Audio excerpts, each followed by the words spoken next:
From sunny Florida, I would like to wish all of the fathers, grandfathers, great-grandfathers out there a happy Father's Day.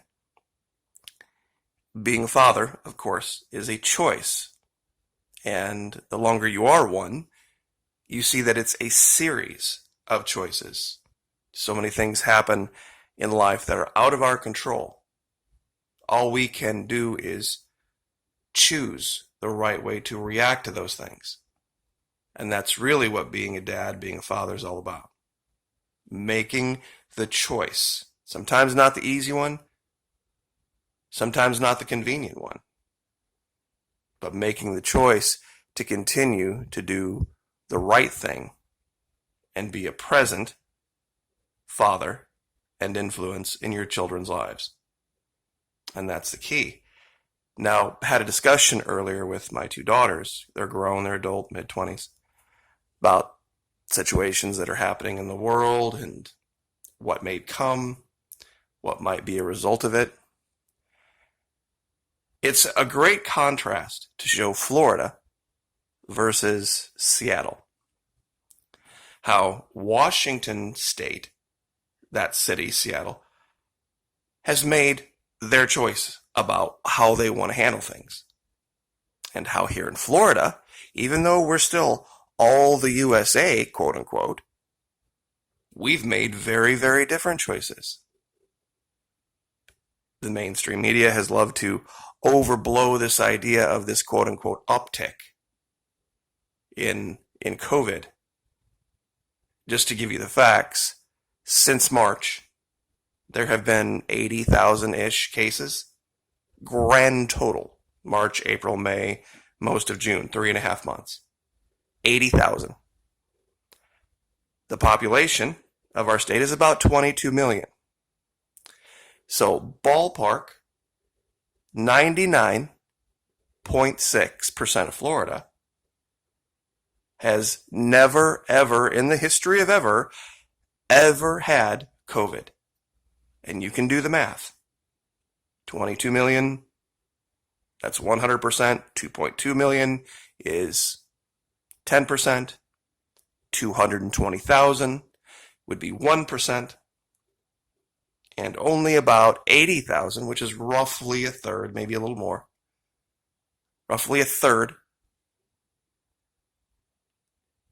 of 1% has ever had it. Those aren't current cases. That's grand total, including healthy people. So, just want to even use their numbers to show how infinitesimally small the chance would be. To even almost guarantee there would be one person in a room, you would need to have over 1,000 people in that room. And that person would just be representative of someone who may have at one point had it. And it's not spread evenly over the whole state, but I'm digressing from what I want today's video to be about. Today's video is about choices and the contrast between Washington State and Florida. Now, recently, I made a video about Donald Trump Jr. This is Kimber Guilfoyle, the girl from Fox. And I got a little bit of pushback. Let me be clear about something. I think they've already seen this. The Trump camp, the people from the right, that what's coming the next 4 years, they don't want hung around the neck of conservatives. Or, in this case, the neck of conservative libertarians, almost. Because that's really the key here. I know you would think, wait, hold on, Trump's not a libertarian. Not de jure.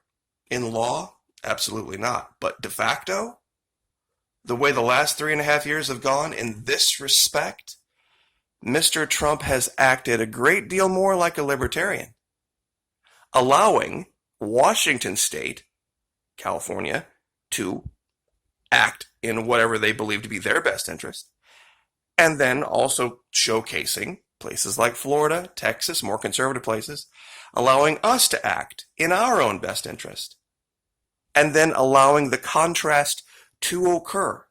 See, that's what states' rights is really all about. let the states make the decisions, and then have enough faith in the American people to be able to look at it objectively and say, okay, I align more with this group, or I align more with that group. And then they can go live wherever they want.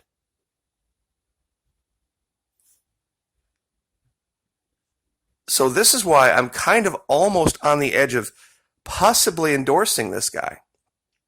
But not in this election. He's got one more year before he's going to be old enough. He would be ready to run in 2024.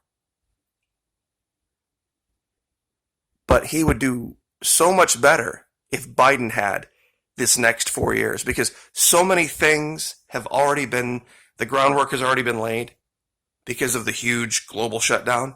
The next 4 years are going to be terrible. Why not let his father have a TV channel, like we see here, to talk about this, free of media interference, and basically spend the next 4 years making the case for his son, while Biden flounders and his vice president, is probably Kamala Harris. There's also a woman down here in Florida who's a law enforcement associated that might be part of it, but let them get the failure tag so that in 4 years people will be wishing for the days. Man, I wish things were as good as they were back in 16, 17, 18, 19.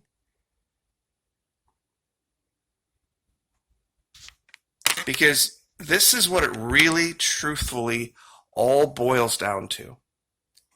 It's called freedom of association. Rights pre-exist government. If there were no government, people would naturally gravitate to be around those they felt they were more in tune with. We actually see that happen in prisons. There's no law that they have to segregate. They don't force them to segregate. They do, for survival purposes. I just wanted to bring this up so that people understood the difference between de jure and de facto. You see, what the left is trying to do is they're trying to make de jure,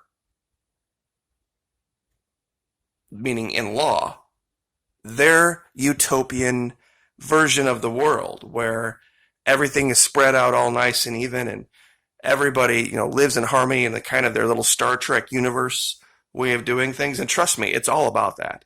It still is. The Star Trek Next Generation utopian future where they don't have money and they have guns with stun weapons and stun settings and everybody is fine and there's no hardship and no discord, all because of technology.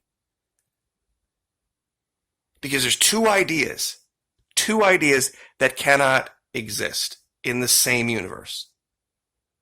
See here, Shirley Chisholm said, the difference between de jure and de facto segregation is the difference between open, forthright bigotry and the shamefaced kind that works through unwritten agreements between real estate dealers, school officials, and local politicians.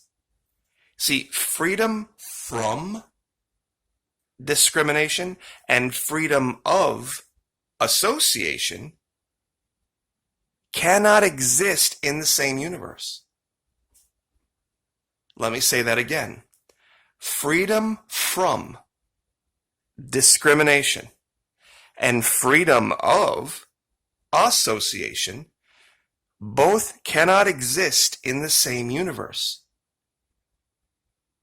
Because if you say a person, no matter what color, no matter what race, no matter what gender, has the ability to choose for themselves who they associate with and whom they don't associate with, they are choosing. They are choosing and discriminating are synonymous. This is who I wish to be around, and then by default, that means if I'm choosing to be around these people, I'm choosing to not be around these other people. Freedom of association, scope of interference. Everyone has the right to freedom of peaceable assembly, and the freedom of association with others, including the right to form and join trade unions for the protection of his interest. You see, that's the key. We not only have the right to be around whom we want to be around for whatever reason we want to be around them, we have the right to be around people in order to protect what we see to be our interests. You see, back here, she thought that was wrong. These unwritten agreements between real estate dealers, school officials, and local politicians. She uses it in the pejorative here, when it's written in to the Constitution, freedom of association. Ironically, both things being a parentheses D plank in their platform. They use freedom of association almost exclusively in the setting of unions, labor unions and trade unions, but they don't understand the concept of the idea. Because these labor unions were saying that we need to collectively bargain and organize and get together with people who all have the same ideas in order to enrich ourselves, in order to make ourselves wealthier, in order to give ourselves more power against big business, against big corporations. So it was a financial thing, which what is cancel culture all about? Cancel culture is all about getting together and threatening people's livelihoods. The freedoms of peaceable assembly and association are not cultural or specific to a particular place or time. They are born from our common human heritage. It is human nature and human necessity that people come together to collectively pursue their interests. No matter who you are, what color you are. So when our interests are threatened, no matter who we are, we have a right to get together to protect them. And this is why, not de jure, let me be very clear, de facto, what we see in Florida and what we see in Washington shows that the country has moved toward a much more libertarian stance. Even though people aren't identifying that way, they're saying, oh, I'm the Democrat, or oh, I'm a Republican.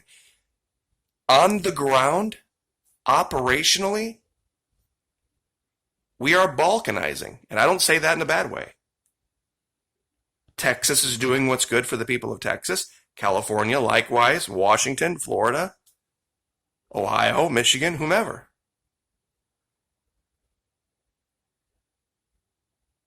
And this is why I'm almost on the bubble. Because operationally, on the ground, there might be a day where you could say this in public. And not 12 minutes and 50 seconds into a video. At this point, virtually nobody is watching anyway.